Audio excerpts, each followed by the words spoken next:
Hi friends, आज है science of ageing. कैसे पता लगता है बाहर से ही कि ये बंदा एज्ड हो रहा है, इसकी बॉडी एज्ड हो रही है, और इन चीज़ों को कैसे रोका जाए। पहले तो हम बात करेंगे उन फैक्टर्स की जिनको ओवर पीरियड आप देख के बता सकते हो yes my body is ageing. And फिर बाद में आगे की वीडियोस में मैं आपको एक्चुअली बताऊंगी कि कैसे हम स्टेप्स ले सकते हैं ताकि हमारी बॉडी की एजिंग को हम किसी हद तक रोक पाएं। एजिंग एक बहुत ब्यूटीफुल प्रोसेस है जिसमें विजडम आता है, बट साथ ही साथ you lose on too many things in the body. और उनमें से एक थिंग होती है हमारी फेशियल मसल्स की लैक्सिसिटी।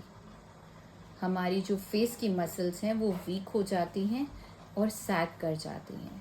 हमारे फेस पे रिंकल्स आ जाते हैं, नेक पे रिंकल्स आ जाते हैं, हैंड्स पे रिंकल्स आ जाते हैं। हमारे बाल सफ़ेद हो जाते हैं, they turn from black to grey. And over period देखते ही देखते हमारी आईज में डिजनरेशन शुरू हो जाती है। कई लोग उस टाइम पे cataract, white and dark glaucoma over period उसमें होता है। मोतिया बिंदु जिसको कहा जाता है उसमें वो हो जाता है। अब ओवर पीरियड अगर देखते रहें तो ये एजिंग की वजह से हमारे जो मसल्स हैं बॉडी की बाकी जगह भी एज्ड हो जाते हैं और पेशेंट स्टूप करने लगता है या झुक के चलने लगता है, क्योंकि एक मसल्स की इलास्टिसिटी ख़त्म हो जाती है, दूसरी बोन्स की डिजनरेशन हो जाती है।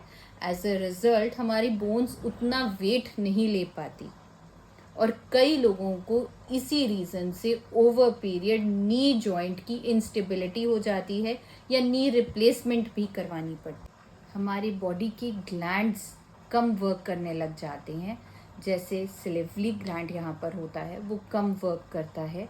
एज अ रिज़ल्ट हमें थूक कम आता है और हमारे पाचन शक्ति भी कम हो जाती है। और फिर ओवर पीरियड हमारे स्वेट ग्लैंड्स कम वर्क करते हैं, इसलिए हमारी बॉडी को वो कूल डाउन नहीं कर पाते और मेटाबॉलिज्म भी हमारा स्लगिश हो जाता है। एंड लास्टली ऑयल ग्लैंड्स भी हमारे कम कर देते हैं वर्क करना। एज अ रिजल्ट बॉडी अपना नेचुरल ऑयल नहीं निकाल पाती और उसकी वजह से आपको या तो ऑयल की या क्रीम की एप्लीकेशन रेगुलरली करनी पड़ती है, वरना बॉडी ड्राई, स्केली, इची हो जाती है। तो ये जो फैक्टर्स ऑफ एजिंग होती हैं ये इतने ब्यूटिफुली डिस्क्राइब किए गए हैं कि इन फैक्टर्स को ओवर पीरियड अगर आप स्टडी करें और इन फैक्टर्स को ऑनसेट स्टडी करें तो उससे पता लगता है कई लोगों में ये एजिंग के symptoms due to stress, anxiety, lack of exercise, lack of proper diet जल्दी आ जाते हैं। तो अगर आप अपने लाइफस्टाइल को मेंटेन करके चलेंगे, बैलेंस डाइट फॉलो करेंगे, अच्छा खाएंगे, खुश रहेंगे, तो आपके कई फैक्टर्स ऑफ एजिंग काउंटर किए जा सकते हैं। और इन्हीं के बारे में हम आगे की वीडियोस में बात करेंगे। Stay tuned for more. Thank you.